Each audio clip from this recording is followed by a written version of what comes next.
Olá, boa tarde. É comum culpar a natureza pela atual crise energética pela qual passa o país, já que a estiagem prolongada atinge a produção da principal matriz brasileira, que é a hídrica. Especialistas alertam para a necessidade de novos rumos para o planejamento do setor e mudanças na mentalidade de geração e de consumo. Para o consumidor, até o fim do ano, a conta de luz pode subir mais de 50%. E o risco de racionamento vai deixar a conta mais cara, principalmente para as empresas e indústrias que investem em geradores contra os apagões. Os 2 dias seguidos sem luz obrigaram Flávia até a fechar as portas do restaurante. Tudo que estava na geladeira foi para o lixo, um prejuízo de mais de R$30 mil. Ela não gosta nem de pensar em como vão ficar as contas se houver racionamento. Por isso, já se prepara para instalar um gerador. Para principalmente abastecer a minha câmara frigorífica, que é onde eu guardo a maior parte da minha mercadoria. A procura de clientes como Flávia fez esta indústria de geradores antecipar a abertura de mais uma fábrica. A unidade, que passaria a funcionar em junho, vai começar a produzir em março. Em 2014, as vendas cresceram 10% e a expectativa é que aumentem ainda mais. Esse mercado pode crescer esse ano até 30%. Nós falamos em no mínimo 10% de crescimento para esse ano. Quem pretende investir nesses equipamentos precisa preparar o bolso. Na indústria, o investimento médio chega a R$500 mil. Para as empresas que já têm geradores, o ministro de Minas e Energia, Eduardo Braga, pediu para que eles sejam acionados no horário de pico. Mas entidades que representam os shoppings, por exemplo, estão preocupadas principalmente com o custo do combustível usado nos equipamentos. É uma sugestão interessante para aliviar o lado das residências que teriam muito mais dificuldade em administrar geradores, por exemplo. Até o fim do ano, a conta de luz vai sofrer outros impactos. E para a gente é pesado, porque assim, eu já tenho um preço, que é um preço que não é barato, e mesmo com esse preço, para a gente pagar toda essa estrutura não é fácil. Para debater sobre a crise energética no Brasil, convidamos Ildo Sauer, diretor do Instituto de Energia e Meio Ambiente da Universidade de São Paulo. Também recebemos José Aníbal, senador suplente pelo PSDB de São Paulo. Participe, mande as suas perguntas pelo nosso portal de conteúdo, via Twitter ou pela nossa página no Facebook. Os endereços aparecem aí na sua tela. Uma boa tarde, obrigada pela presença dos dois. Professor Ildo, se a culpa da crise energética não é de São Pedro, qual que é a principal razão para a gente estar passando por esses problemas? Obviamente, então, é das pessoas. Quais as pessoas? Aquelas mais diretamente envolvidas com o planejamento, organização, gestão e operação do sistema energético e, particularmente, o elétrico nacional. Isso coloca em questão, então, o problema do Ministério de Minas e Energia, Conselho Nacional de Política Energética, a empresa de pesquisa energética, mais distante, o operador nacional do sistema e, acima de tudo, o governo. Se nós temos hoje uma situação crítica, a hidrologia de fato está baixa, mas nós sabemos, nós temos registros desde 1931, portanto lá se vão 83 anos de registros, 84 vai fazer agora quando completar o ano, e nós temos séries históricas que permitem dizer que a cada certo número de anos, em geral 12, 10, 12, há um período crítico. Governo competente é aquele que organiza o sistema para operar com confiabilidade, isto é, sem corte de energia, e com baixo custo nos períodos críticos. Quando tem abundância hidrológica, o sistema funciona por si só.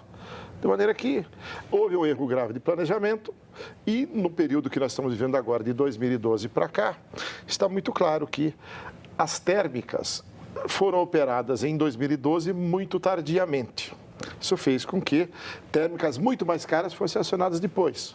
E aí há outras questões que eu acho que a gente vai entrar em detalhe mais adiante. Mas, basicamente, há um erro grave de planejamento, de escolha das usinas, porque temos usinas de menos e de qualidade equivocada. Nós precisaríamos ter mais usinas hidráulicas e mais usinas eólicas e talvez nem tantas térmicas. Para dar um último número.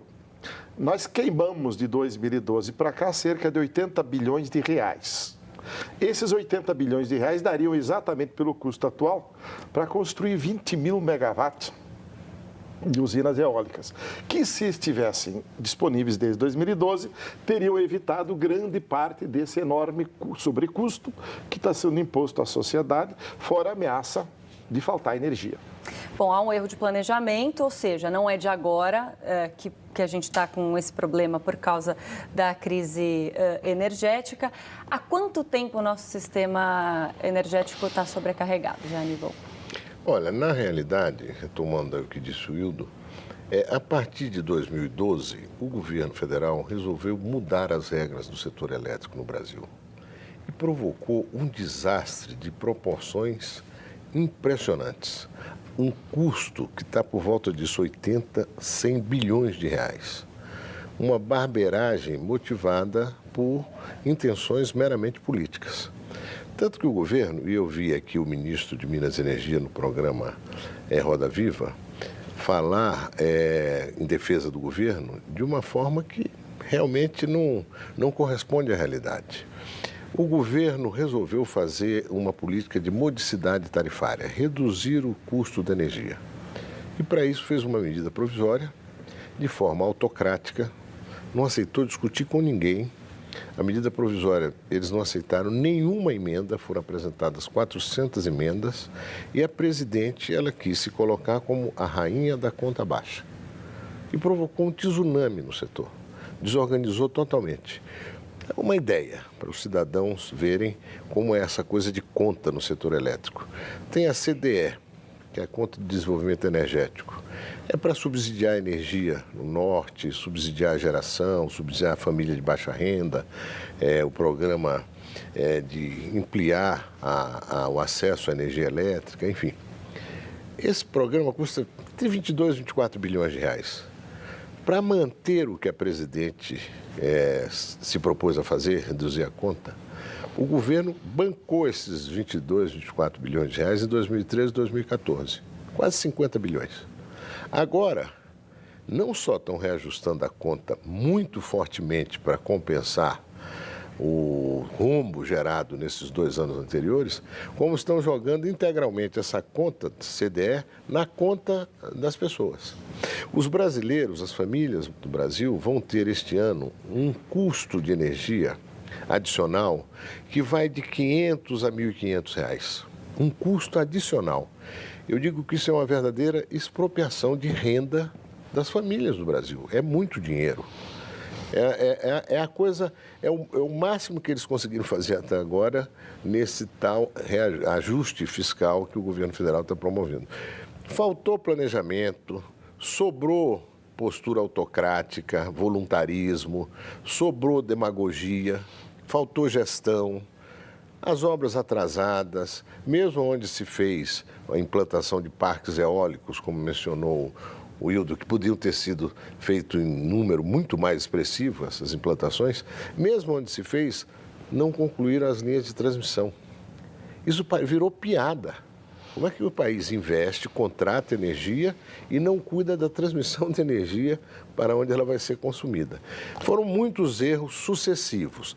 O que eu acho que tem que se fazer é pegar essa medida provisória 579 e anular tudo que decorre dessa medida provisória. Tudo, tem que ser tudo anulado.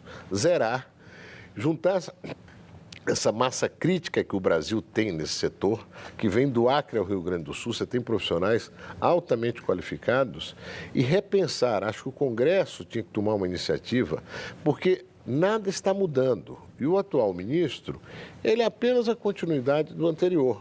Quer dizer, não há indicação nenhuma, não há nem admissão do erro. O ministro defendeu aqui a medida provisória 579, que ninguém mais defende. Professor Hildo, quer complementar? Não, eu concordo integralmente com o que foi dito e é um pouco uma angústia que fica. Eu vi também aqui no Roda Viva a participação do ministro e fica clara a postura de alguém que não revela autonomia para rever os graves erros. Que parece que estamos todos subjugando a um ditame que vem de cima, e todo mundo sabe de quem é, que provocou essa profunda crise no setor elétrico. Estão tentando culpar a natureza, nós já provamos que não é isto. Veja, o Brasil tem atualmente, com a evolução recente do paradigma tecnológico das usinas eólicas, mercê de um esforço feito no mundo inteiro, especialmente na Europa, China, Estados Unidos, para como está a Califórnia, houve uma queda extraordinária, exponencial do custo unitário. Hoje, as eólicas têm um custo equivalente das maiores hidráulicas. O Brasil tem mais ou menos, sem ter feito os estudos necessários, que o governo não os promoveu, mas há estimativas razoavelmente seguras de que nós temos mais de 300 mil megawatts de potencial eólico. Temos ainda cerca de 150... O que é 3 vezes o que nós temos hoje, praticamente 3 vezes. Instalado, nós temos pouco mais de 100 mil megawatts hidráulicos instaladas, 150 mil megawatts de potencial, mas nem todos poderão ser feitos por razões sociais, ambientais e técnicas outras. Ora, esse número do potencial hidráulico e eólico me diz o seguinte: nós poderíamos produzir energia a um custo entre 100 e 120, 130 reais o megawatt-hora na geração, depois tem que somar a transmissão e a distribuição, o dobro do consumo em 2043, quando a população brasileira deve se estabilizar em 228 milhões de habitantes, consumindo o dobro do que nós consumimos hoje, que é o padrão europeu.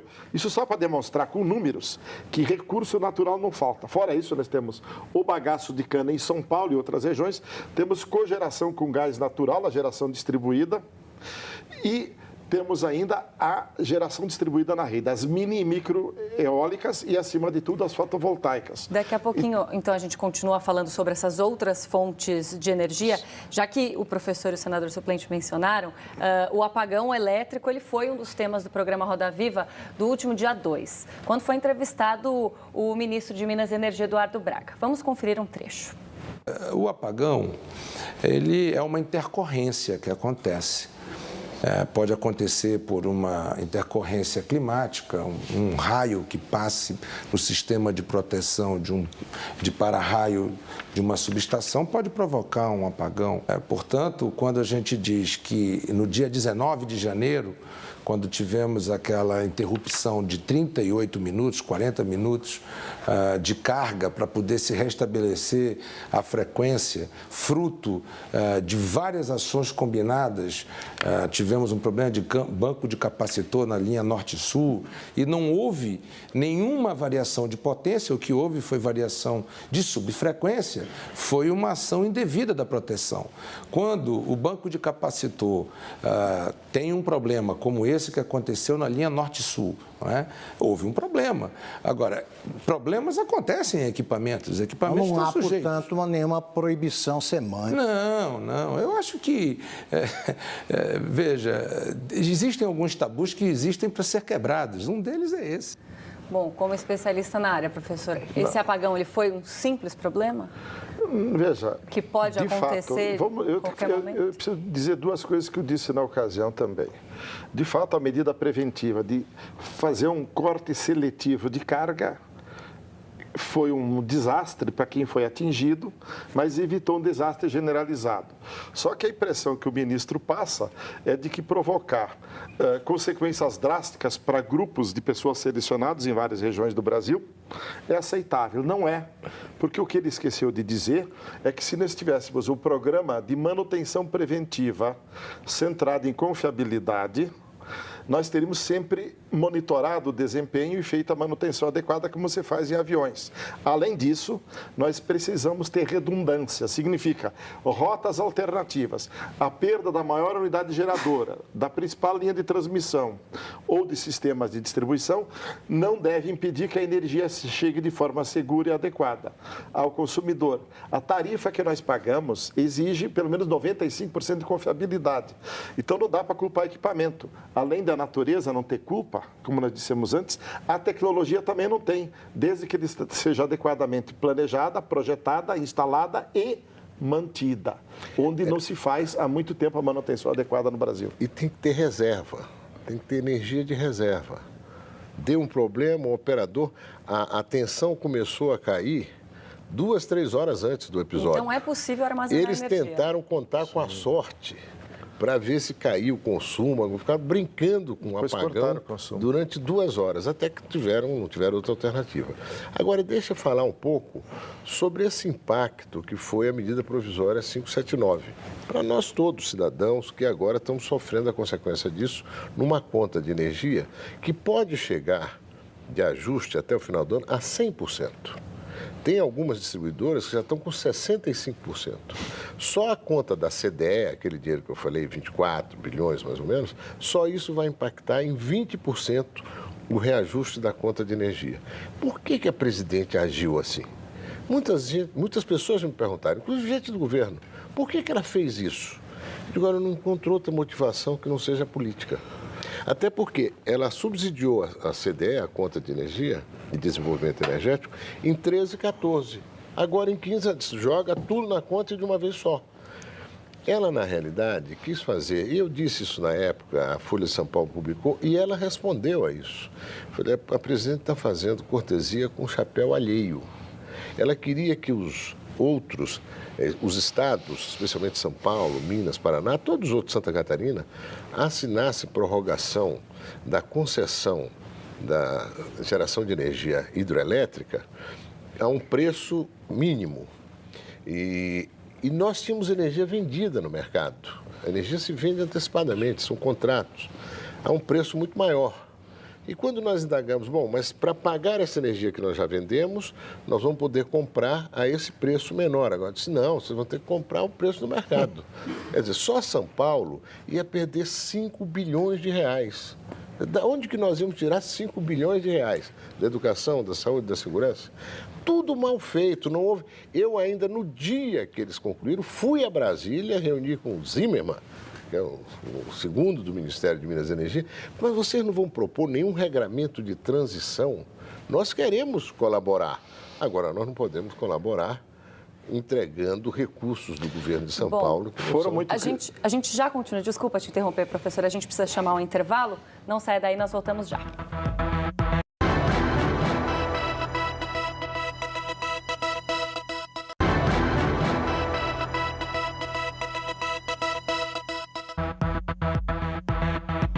Já estamos de volta com o JC Debate. Hoje falamos sobre a crise energética no Brasil.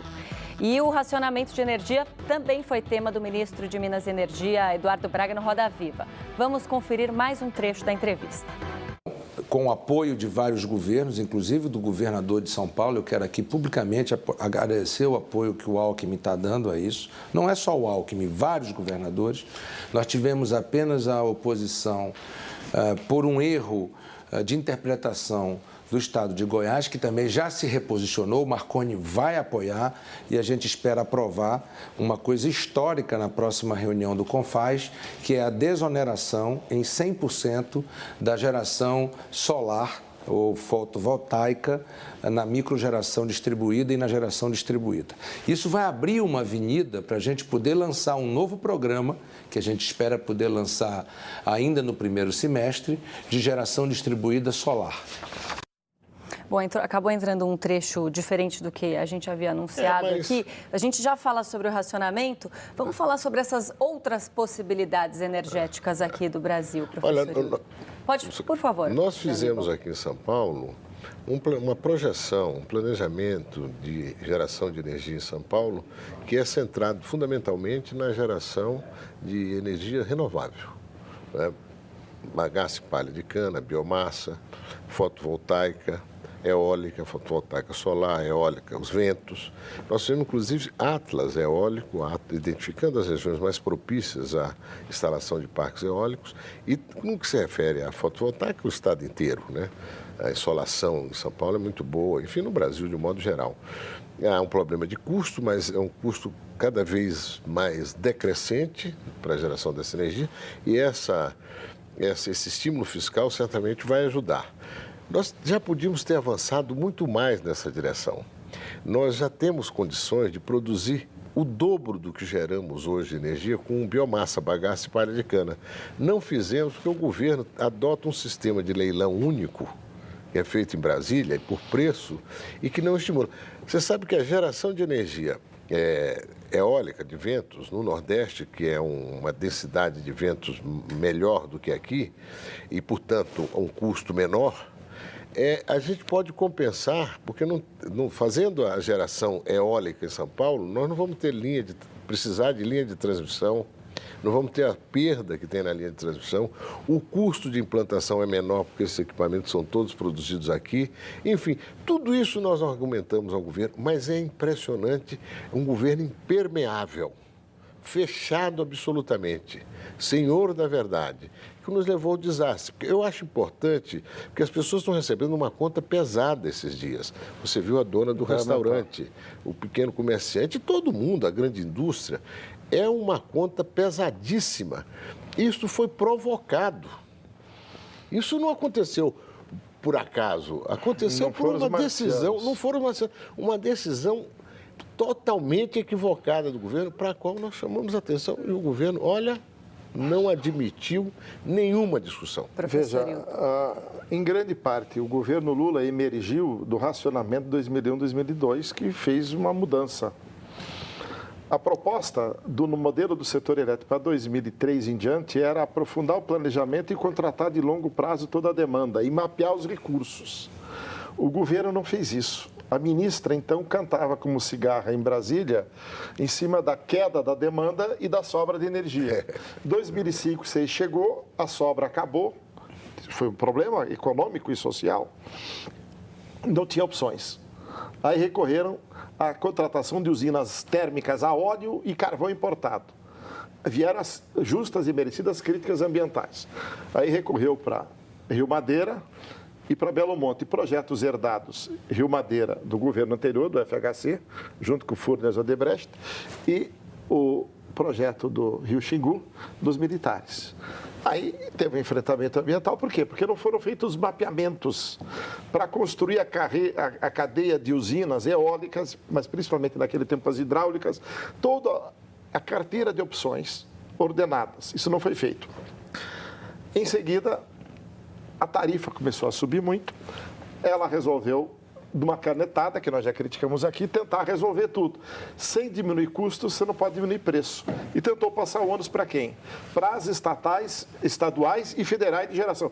Ela quebrou a Eletrobras. A Eletrobras hoje é um simulacro do que era. Porque Furnas, Chesf, Eletronorte, mas principalmente essas duas primeiras, são obrigadas a vender energia entre R$ 7 e R$ 10 o megawatt-hora, mais impostos. Coisa que os estados de São Paulo, Minas Gerais e Paraná não aceitaram adequadamente. Então, queimamos o patrimônio das estatais. Estamos usando o crédito do Tesouro Nacional de Itaipu. Tem lá uns 20 e poucos bilhões de dólares ainda a receber do empréstimo feito pelo governo brasileiro, via Eletrobras, depois Tesouro, para fazer Itaipu. A CDE tinha um fundo, a Reserva Global de Reversão tinha um fundo da ordem de 18 bilhões.